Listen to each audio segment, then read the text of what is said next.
We're now going to do a recipe called apple crisp, and I love this recipe because it's like the best of apple pie without having to fuss with a pie crust. So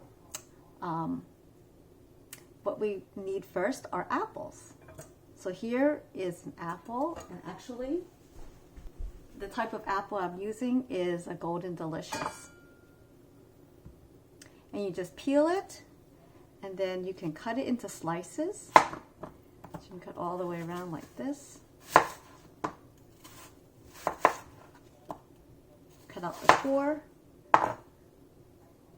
And then you just need to cut into slices. Just like that. Actually, that's probably enough. I already have 4 cups of apples in here. So you need a square pan. It's about 8 inches square, and then you just pour all your apples in there. Doesn't have to be exactly 4 cups, but at least 4 cups. If you have a little over, that's fine. I'm always a fan of more fruit. So here's our apples. I'm going to set it aside for a sec. Now we need a crumb topping for our apple crisp. So first I'm going to start with all our dry ingredients. So I have here half a cup of all-purpose flour, half a cup of rolled oats. You can use either instant or old-fashioned. This is old-fashioned here. I'll mix it together. And I've got some spices here. There's a teaspoon of cinnamon and half a teaspoon of nutmeg. I'll mix that all together. And then half a cup of brown sugar. And with brown sugar, unlike flour, you scoop it in and then you need to pack it. You see it's tightly packed in there. You don't ever want to pack flour. You want to keep flour very loose. But with brown sugar, you always pack it. Now this is a great recipe to do with kids because you can just have them dump all these ingredients into a nice bowl like this.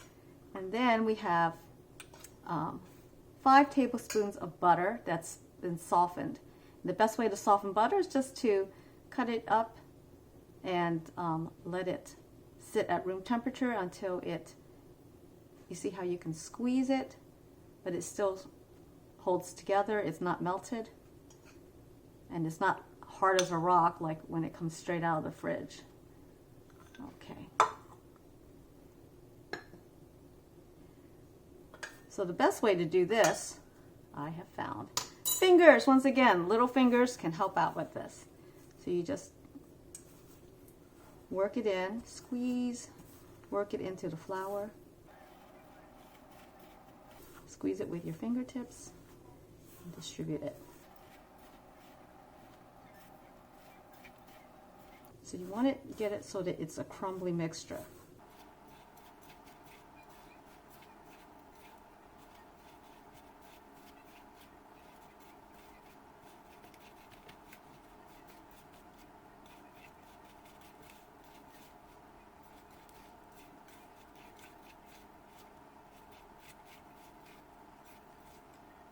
So once it's all worked in, you can see that you can, when you squeeze it together, it kind of holds shape. But you want it to be crumbly. Then at the end, I like to, if you don't have anyone with nut allergies, it's nice to add about a 1/4 cup of nuts just to give it a little more crunch and taste.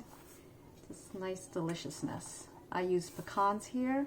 You can use walnuts. You can even use almonds if you like. Any kind of nut you like. Chopped. You don't have to toast it because it's going to go on top. It'll get nice and toasty. All right, see? Now it's in a nice crumbly form. We're ready to put it on top of our apples. Here's our apples. And we just sprinkle it on top.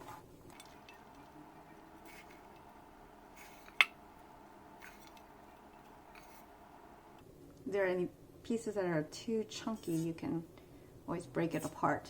But I think this looks good. Clean off my fingers. All right. Now we bake this in a preheated 375-degree oven for about 30 minutes, and then it'll be done.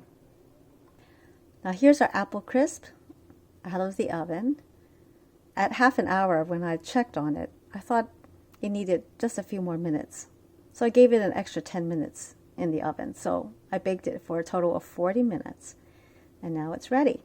So you may need to check it after 30 minutes. Poke it with a knife and see if the apples are tender. If they're not quite tender yet, give it a few more minutes, like maybe 5 or 10 more minutes, and it should be ready.